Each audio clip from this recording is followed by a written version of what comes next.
Hello guys, सो आज हम एक न्यू कॉन्सेप्ट पढ़ने वाले हैं विच इज़ फॉरफिटिंग। फॉरफिटिंग को पढ़ने से पहले हम इसके एक डायग्राम के थ्रू समझेंगे कि फॉरफिटिंग होता क्या है। बेसिकली इसमें एक एक्सपोर्टर होता है और एक इम्पोर्टर होता है। मतलब एक चीज़ एक्सपोर्ट कर रहा है, दूसरी कंट्री में भेज रहा है, और एक इम्पोर्ट कर रहा है मतलब बाय कर रहा है, और एक सेल कर रहा है।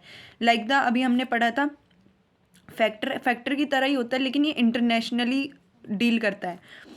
इसमें एक बायर है, एक सेलर है, और डिफरेंट कंट्रीज़ के हैं। सो इनके अंदर क्या होता है, बेसिकली एक कॉन्ट्रैक्ट होता है। उससे पहले हमारा एक फॉरफिटिंग बैंक होता है, वो एक्सपोर्टर के लिए होता है, जो कि बेसिकली एक्सपोर्ट कर रहा है, मतलब सामान बेच रहा है, सेल कर रहा है।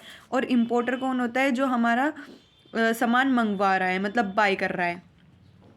सो एक्सपोर्टर और इम्पोर्टर के बीच में एक कॉन्ट्रैक्ट होता है, और ये एक्सपोर्टर गुड्स सेंड करता है इम्पोर्टर को। मतलब फॉर एग्जांपल यूएस का एक बंदा है, वो गुड्स चाहता है, मतलब वो गुड्स बाय करता है।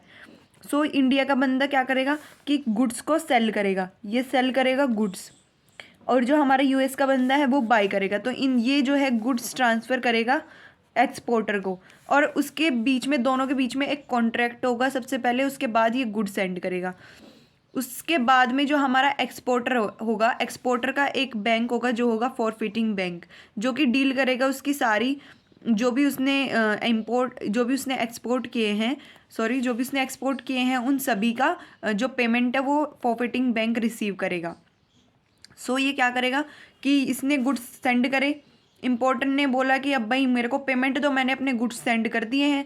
तो इम्पोर्टर जो है अपने बैंक को बोलेगा कि आप गारंटी दो कि आप पे करोगे मेरे बिहाफ पे एक्सपोर्टर को। तो फिर ये बोलता है कि इम्पोर्टर बैंक बोलता है ठीक है, मैं आपके बिहाफ पे कर दूंगा। इसके बदले में एक्सपोर्टर का बैंक बोलता है कि मैं आपको इमीडिएट कैश प्रोवाइड कर दूंगा, आप मुझे इम्पोर्टर से लाके गारंटी पेपर दे दीजिए, मतलब डॉक्यूमेंट्स दे दीजिए वो, कि हाँ वो उसने बोल दिया है कि वो पेमेंट कर देगा इसके बदले में। सो इम्पोर्टर क्या करता है, बोलता है कि आप मुझे गारंटी दो कि आप पेमेंट कर दोगे एक्सपोर्टर को जिसने सेल करे हैं गुड्स। तो वो एक पेपर डॉक्यूमेंट्स कर देता है, इशू कर देता है डॉक्यूमेंट्स को। वो डॉक्यूमेंट्स इम्पोर्टर हैंड आउट कर देता है किसको, फॉरफिटिंग बैंक को। और फॉरफिटिंग बैंक क्या कर देता है, पे कैश कर देता है एक्सपोर्टर को इसके बदले में। तो फिर ये क्या कर बोलता है फॉरफिटिंग बैंक, अब हमारा एक्सपोर्टर का रोल खत्म, इम्पोर्टर का रोल खत्म, क्योंकि इसने इसके बिहाफ पे बोल दिया अपने बैंक को कि आप पेमेंट करोगे, इसने इसको बोल दिया कि आप मेरे को कैश दे दो, और आप मैं फिर इसका कोई पेमेंट रिसीव नहीं करूँगा। अब इन दोनों का वर्क होता है, फॉरफिटिंग बैंक का और इम्पोर्टर बैंक का। जो भी उसने डॉक्यूमेंट्स इंपोर्टर को दिए थे, अब फॉरफिटिंग बैंक बोलेगा मैच्योरिटी होने के बाद कि भैया आपने 2 महीने 3 महीने के बाद बोला था कि मैं इस डेट पे आपको पेमेंट करूँगा।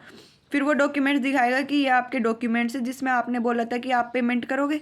तो फिर वो बोलेगा हाँ भाई मैंने बोला था। तो वो फिर क्या करेगा, मैच्योरिटी होने के बाद इंपोर्टर का बैंक जो है जिसने बाई करे थे गुड्स, उसको पे आउट कर देगा जितना भी उसका प्राइस था। ओके, सो इतनी कहानी आपको समझ में आई होगी अब मेरे को लगता है। और अब मैं इसकी जो है थ्योरी पार्ट आपको समझाऊंगी।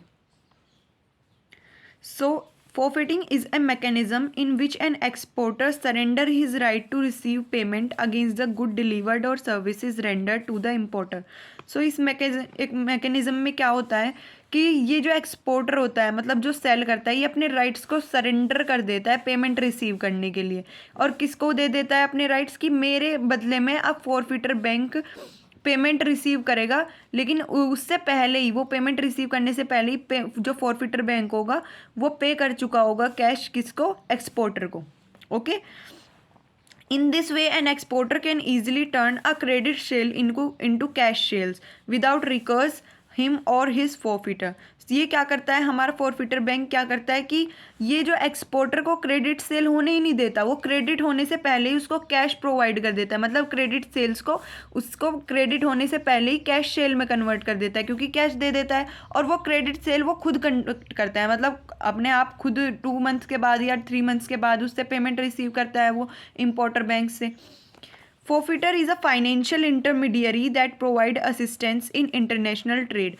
Forfeiter क्या वर्क करता है, forfeiter क्या होता है, एक फाइनेंशियल इंटरमीडियरी होता है, मतलब इंटरमीडिएट का काम करता है किसको, प्रोवाइड कराने में असिस्टेंस इंटरनेशनल ट्रेड के बीच में। मतलब जो भी इंटरनेशनल ट्रेड होता है एक्सपोर्टर और इम्पोर्टर के बीच में, उसमें एक असिस्टेंस प्रोवाइड कराता है। मतलब कोई भी मतलब बातें, मतलब ऐसी बातें प्रोवाइड कराता है, असिस्टेंट हेल्प करता है उनको इंटरनेशनल ट्रेड कंडक्ट करने में।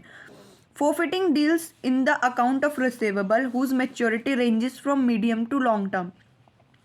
अभी हमने देखा था कि फैक्टर की जो मैच्योरिटी होती है वो 90 डेज़ की होती है, लेकिन इसकी मीडियम से लेके लॉन्ग टर्म तक के लिए मैच्योरिटी हो सकती है। Forfaiting provide 100% of financing of the value of the export.